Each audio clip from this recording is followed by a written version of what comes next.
Hi, welcome back to my channel, Beautiful Minutia. If you're new here, my name is Tiffany and welcome to the final day, the 12th day of the 12 days of Christmas. On this last day, I have decided that I wanted to talk about the books that I DNF'd this year and why, because I had a pretty DNF heavy year for me anyway. There was a lot of books that I stuck with and wished I hadn't, and some that I stuck with, and I was glad that I did. But overall, I tend to stick with books because I always wonder when I have DNF'd a book, did the ending redeem the difficulties that I was having in reading it earlier? This year, I kind of just gave myself the permission to set down books that maybe I wasn't hating, but I also wasn't loving. And I also gave myself the permission to set down books that I was straight up hating. So on this list, I have 13 books that I DNF'd, and maybe that doesn't sound like a lot because I think that there are a lot of people who DNF really quickly, but I read over 100 books this year, and those are books that I completed. So to me, if I include these along with the books that I completed, it feels like a large percentage of books to DNF for myself personally. So I am going to attempt to go in order. I have a couple books that I added on here kind of at the end, and they're books that I would like to come back to. So I'm going to mention those three last, but the rest of them are ones that maybe I'll go back to, but I probably won't. There's also a decent amount of these books that were on my Read or Rid project for 2022, and I just did a final wrap up of that list. So I'll link that and my mid-year wrap up so you can see those because those books are mentioned in more detail in those videos. So the first book on this list was Camilla by Madeleine L'Engle, and this is a book that I only read the first chapter of, and I was excited because it was Madeleine L'Engle, and I hated it so much. The first chapter was just basically about this young girl whose mother is having an affair, and the mother is trying to manipulate the girl into not telling the father that she's having an affair, and the father suspects that the mother's having an affair, and he's trying to manipulate his daughter into telling him. And I'm like, this is so dysfunctional, and all these people are awful people, and this is just not it for me right now. So that was the first one that I set down. The next one was Austenland by Shannon Hale, and I actually really love Shannon Hale. I love like her YA fairy tale retellings, but this just was not for me, and I had a feeling it might not be because it is a romance, and I'm just not a big fan of romance, but I am a big fan of Jane Austen, and I have a lot of friends who don't like romance, but they do like Jane Austen, and they like this book, and it just wasn't for me. I just couldn't get past it. I thought the main character was pretty obnoxious, and I wasn't rooting for any of the love interests, and I just didn't care. And that's really saying something because this is a really short book. I think it's under 200 pages, and I still just could not bring myself to finish it. The next book is The Line Tender, which I picked up for middle grade March, and unfortunately just was not a fan of it. It is a contemporary, and the cover is beautiful. The illustrations inside are beautiful, but the writing was really, really cringy for me. I'll link my Goodreads reviews. You can click on that because there is at least one quote in there that I just could not get past. That was like, I think I read a couple pages more than that, and I was just like, I can't do this. I just really, really struggled, and it's unfortunate because I feel like it was probably a really good book.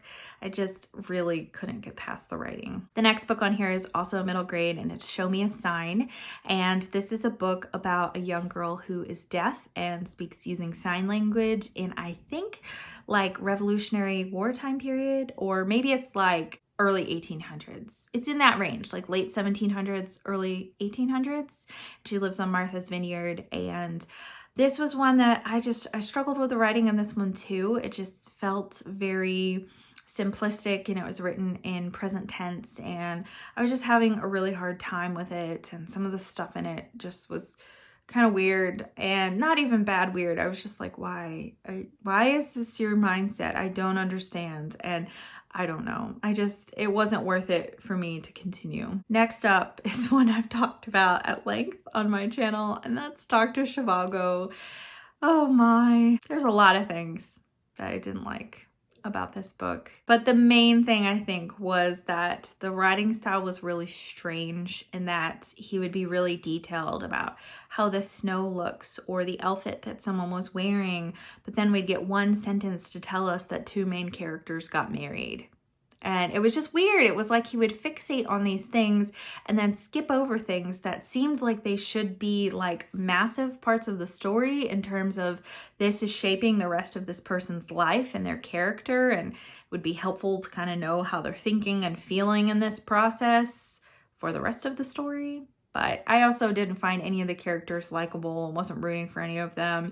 And this was a read along that I did with some friends, and every single one of the co-hosts dropped out and DNF'd this book. And most of the people who joined in DNF'd as well. So I was like, oh, well, maybe it's just me. And then as everyone's dropping like flies out of this read along, I'm like, maybe it's the book. Next up is one that I'm really sad that I DNF'd, and also so did everyone else I was buddy reading this with. I read this with Christy Lewis from Dostoevsky in Space and Victoria from Musical Bookworm, and that's Letters and Papers from Prison by Dietrich Bonhoeffer. This is a nonfiction of Dietrich Bonhoeffer's letters and things that he wrote while he was in prison, and we picked this as a Lent read for the three of us, and I think that that was part of the issue, because the book that I had said newly expanded, and it was like a newer edition, and it was tedious to read because there was just a lot of letters that he wrote that the whole letter was like, I hope you're doing well. I need this suit coat, and also my shoes are wearing out, and I would like some tobacco and also this book. Thanks. And that was like a whole bunch of the letters were just him requesting things, or letters he was receiving from someone else saying, oh yeah, your cousin got married.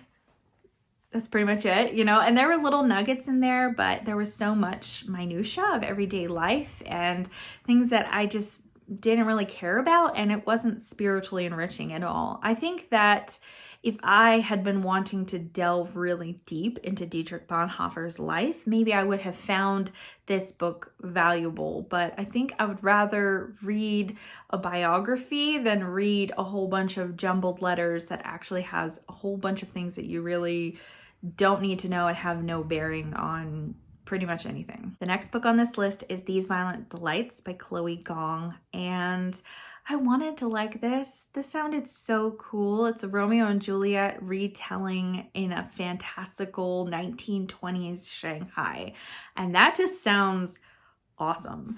But unfortunately, I had some issues with the characterization. I had some issues with the way people were behaving and kind of some of the messages that the author was trying to portray. She was trying to have this anti-colonization message, which is all well and good, but there were multiple groups that were trying to take over Shanghai at the same time. And since the Romeo character was in one of those ethnic groups, his whole ethnic group was absolved of trying to do any colonization, and the other one was villainized. And it's like, no, they're both doing that. And there's just some weird things. And then also, I know violent is in the title, but this book was like very, very gruesome for a YA. I was actually kind of surprised at how gritty it was. That was definitely not my expectation going in. The next one, I'm really sad to DNF. It was on my 5-star predictions for 2022, so I have really high hopes for it. It's a Christian homeschooling nonfiction, The Mission of Motherhood by Sally Clarkson. And if you are part of the Christian homeschooling community, you've probably heard Sally Clarkson's name a lot. She has written a lot of very influential books, and she is a speaker, and so many people love her. And this is the book that most people love the most by her, and I really didn't like it, unfortunately. I felt like it was kind of disparaging towards women who were making different choices in their life, and I realized that it was written towards homeschooling moms or moms who wanted to homeschool, wanted to stay home with their children, and so I think it was meant to encourage them, but I also think that it kind of implied that that is like the best decision and the thing that you should do, when I don't think that that's true for everyone. I don't think that everyone needs to take the same path, and I also don't think that women who are not homeschooling would want to pick up this book in general. So maybe that wasn't an issue for most people who are reading it. Maybe most people felt insecure about staying home and not having a career. And so if that is you, where you would love to stay home and homeschool your kids, or you are, and you feel like you're not contributing enough to your family, and this isn't enough for you to just be a mom and just stay home, then this is probably going to be an extremely encouraging book for you. But for me, it felt really preachy. And then she started going into things about how you can make your childhood super memorable. And some of the examples she gave were things that she really did. And I knew that if I continued reading this book, I would beat myself up for not giving my daughter a better childhood like she did with her children. Things like reading aloud beautiful picture books to your children with the scent of homemade soap bubbling on the stove in the background. And that was literally an example that she gave. I'm like, well, I've read a lot of really wonderful books to my daughter, but I've never made homemade soap on the stove. Like, is she missing out because I haven't done this, and because I don't make homemade cookies every day for her or super frequently, as opposed to making homemade cookies every once in a while?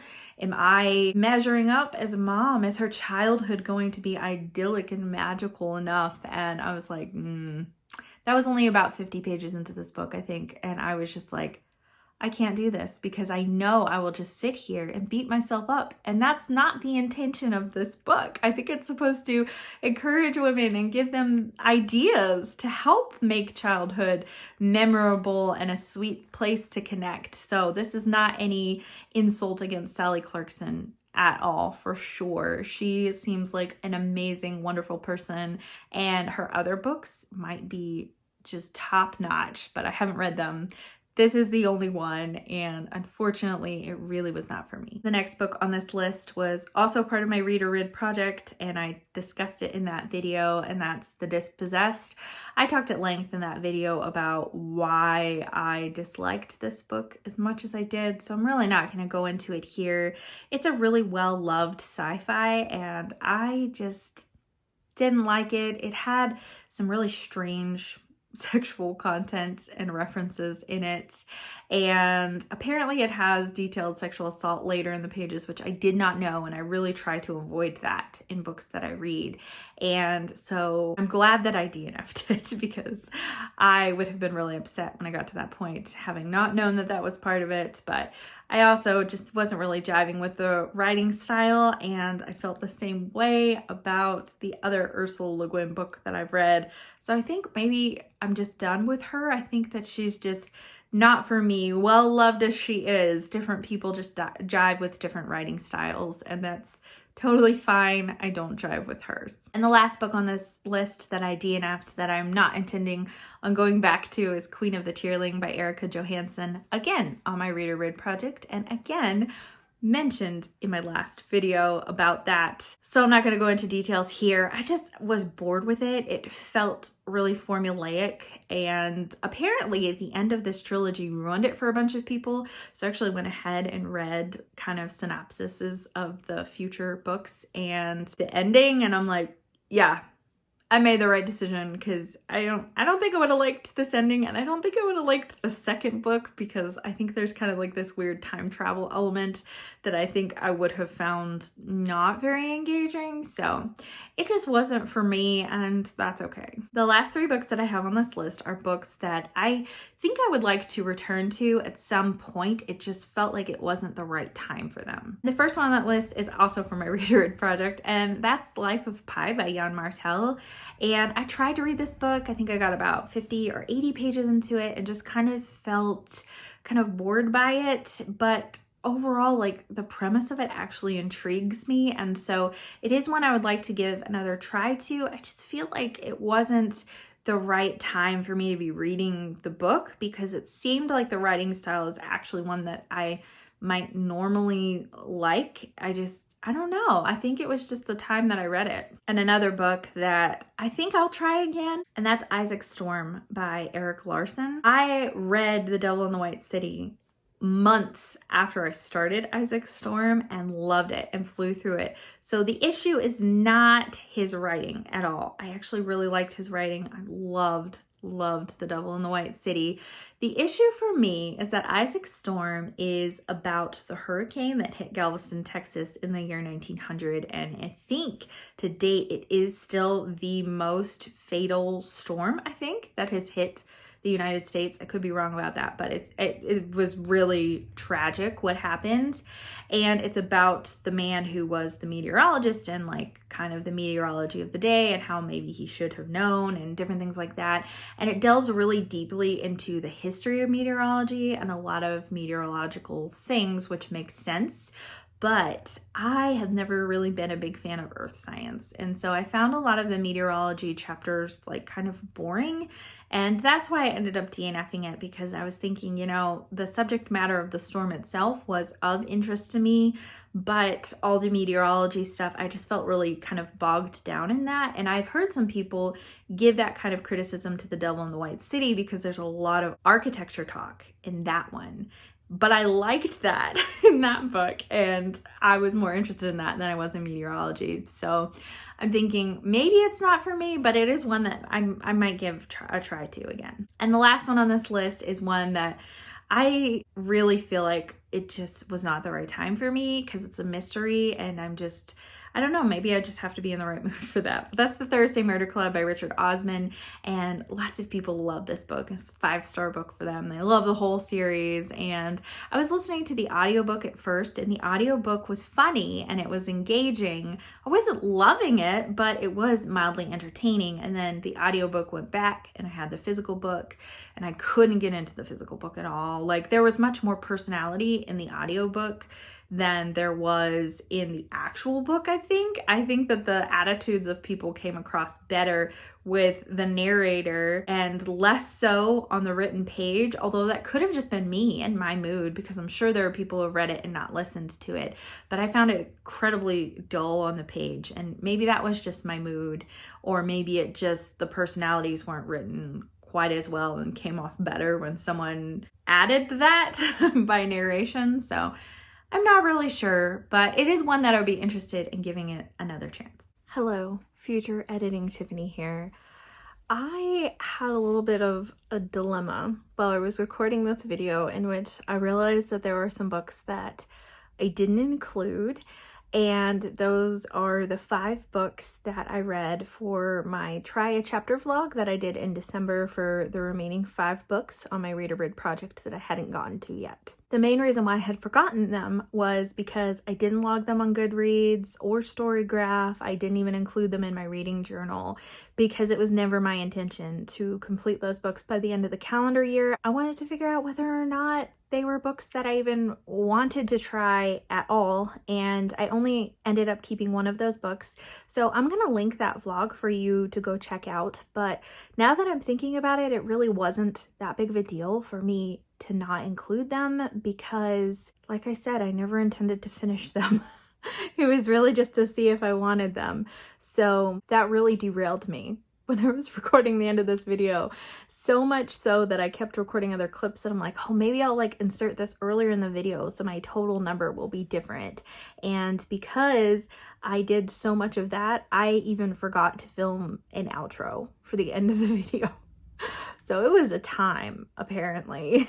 I got very sidetracked, but you know, it's okay. This is the last day of the 12 days of Christmas, and this is the first like real major hiccup that I've had in any of my videos for this. So I think I'm doing okay. So anyways, I would love to hear from you in the comments down below.